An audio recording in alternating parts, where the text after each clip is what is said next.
Maka pada malam hari ini kita ambil sebuah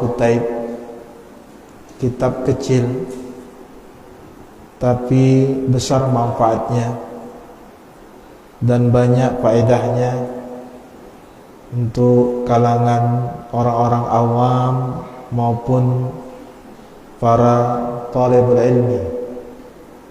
Kitab ini kitab yang sangat populer. Kitab ini pernah saya baca di tahun 2000-an.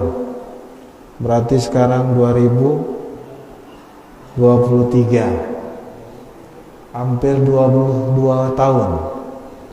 Kitab ini masih sering dikaji dan dibahas oleh para ulama-ulama, oleh kalangan para asatid.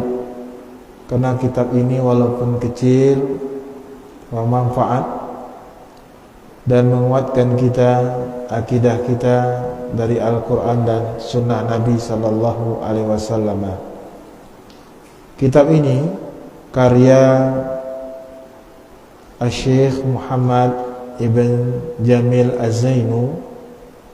Beliau adalah mudarris di Daril Hadis Makkah Mukarramah rahimallah.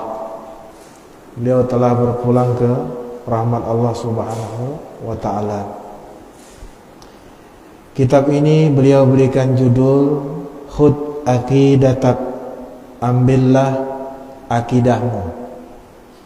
Allah perintahkan kita untuk bertauhid, berakidah. Beliau memberikan judul kitab ini Khud Aqidatak minal kitabi was sunnati sahihati. Ambillah akidahmu dari Al-Quran dan sunnah yang sahihah. Kenapa beliau memberikan judul yang demikian ini? Karena banyak dari kalangan kaum muslimin wal muslimat, mereka mengambil akidah mereka tidak dari Al-Quran dan Sunnah Nabi Sallallahu Alaihi Wasallam yang sahihah. Mereka mengambil akidah mereka dari filsafat, logika, mengambil dari pemikiran-pemikiran seseorang, mengambil akidah mereka dari ide-ide atau tokoh-tokoh sebagian besar dari kalangan kaum muslimin. Mereka tidak mau mengambil akidah yang berdasarkan Al-Quran dan Sunnah Nabi Sallallahu Alaihi Wasallam yang sahihah. Dan salah satu ciri daripada akidah yang sahih, akidah yang bersih, dijelaskan oleh para ulama, akidah itu masadir, sumbernya dua, Al-Quran dan hadis Nabi Sallallahu Alaihi Wasallam yang sahihah. Oleh karenanya, para ulama tidak mau keluar, ulama-ulama salafun salih dari dahulu sampai sekarang, mereka tidak mau keluar dari metode manhaj pengambilan akidah Ahlussunnah wal Jamaah. Sumbernya Al-Quran, kemudian Sunnah Nabi Sallallahu Alaihi Wasallam. Dan Al-Quran itu, ketika mereka mengambil dari Al-Quran, mereka tidak memahami Al-Quran itu sesuai dengan pemikiran dan pendapat-pendapat pribadi mereka.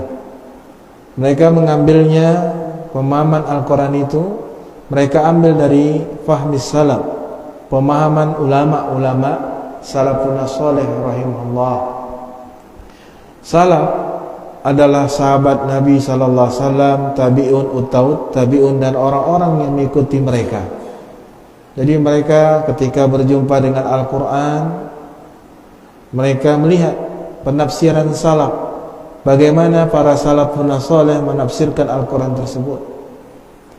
Ini metode untuk menyatukan kalimat, menyatukan persepsi, menyatukan i'tiqad, keyakinan kita.